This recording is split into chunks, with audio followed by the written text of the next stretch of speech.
I remember there was a report on TV showing money being raised in the Middle East. For example, in Gaza. And it's interesting, there was a report showing Palestinians selling T-shirts to raise money for Obama. Can you believe it? Interestingly enough, right after Obama took office, one of his very first executive orders was to give $900 million to Gaza, which is run by Hamas, a radical Muslim organization that announced war on the United States of America. Listen, that's a pretty good return on few T-shirts, I have to tell you. $900 million. I agree, that's a good return. Where does he get the authority to issue $900 million? What, out of the U.S. Treasury? Well, like we have a lot of money sitting around. We have only $85 trillion debt. We are in big hole, $13 trillion foreign debt. The rest are unfunded Social Security, welfare benefits that was squandered until now. So we have nothing better to do with the money but to give $900 million to some thugs from Hamas that announced war on the United States of America. So Dr. TAITZ, bringing it back to Judge David O'Carter in Santa Ana, did he issue any orders since October 5th that you're aware of? And how does that impact the trial that he's still got scheduled apparently for January 26th, even though he said he would take up to 1 year to decide the standing issue, the jurisdiction issue, and the political question issue? I'm just curious. Well, he issued an order stating that the preliminary date for trial will be the final date. That the final date for trial against Barack Hussein Obama is January the 26th, 8:30 a.m. We will be having a jury trial, and it's going to be in the Central District of California, 411 West 4th Street, Santa Ana, California. Judge David O'Carter, room 9D, and everybody is allowed and invited to be there and witness history. And so far, he stood the course. Judge Carter is a former Marine, and I hope and I pray to God, and there are millions of people praying to God for him to stay healthy and stay strong and be true to his oath of office and Constitution. We need to uphold the Constitution of this nation.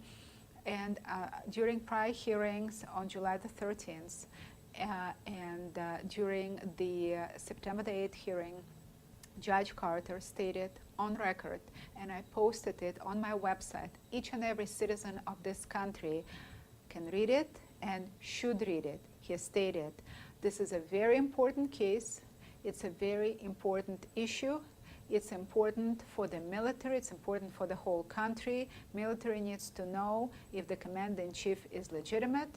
If he is legitimate, then he should stay in the White House. If not, he needs to be removed from there. He stated that on the record. He stated this case needs to be decided on the merits. So we need but he set dates for discovery, didn't he?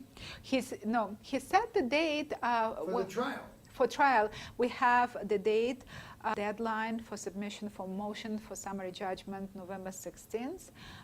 Then will that be heard in court, or will that be something done in chambers? In chambers, we'll just submit the motion if we want to submit it. I don't know if it will be necessary. We have pretrial conference that will be held on January the 11th, and then we'll have the trial on January the 26th.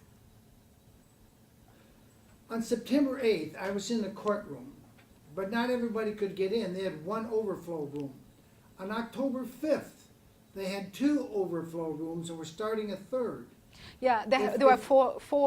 Should Judge Carter let us bring our television camera in the courtroom and get this historic event on tape, or should he give someone like C-SPAN a camera in order to broadcast live? I think this is the most important case concerning a sitting president I've ever seen. What do you think? I hope so, particularly considering the fact that there were so many spectators that they had to use TV anyways. They had to use TV monitors. They have the internal circuit TV, and we were arguing in one room, and there were people sitting in 3 other courtrooms, overflow courtrooms, so it makes sense. They already have the monitors there, they have TV, why not? And I do believe that this is probably going to be the most important case ever. The media around the world is saying, what is wrong with American mainstream media?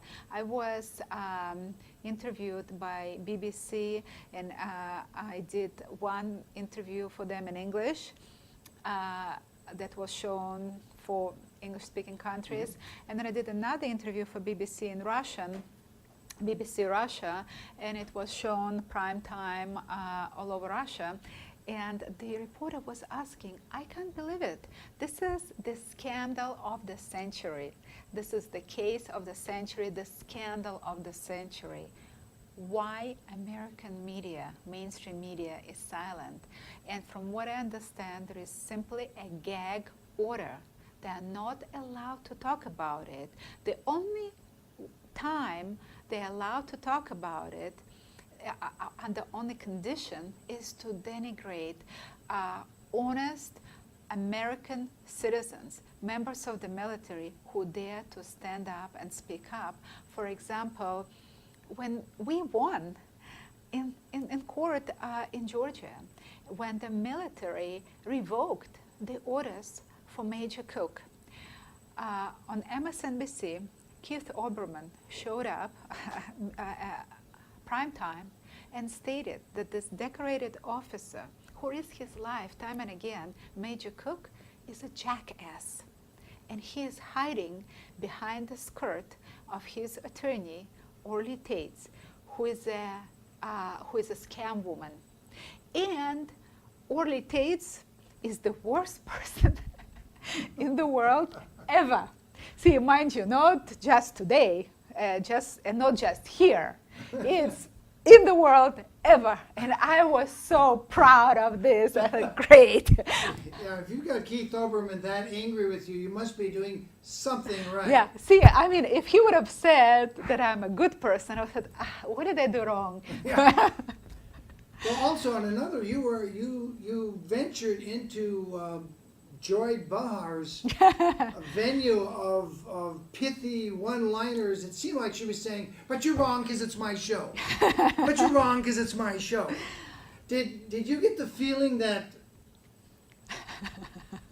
she was trying to win the argument because it was her show and that makes her right?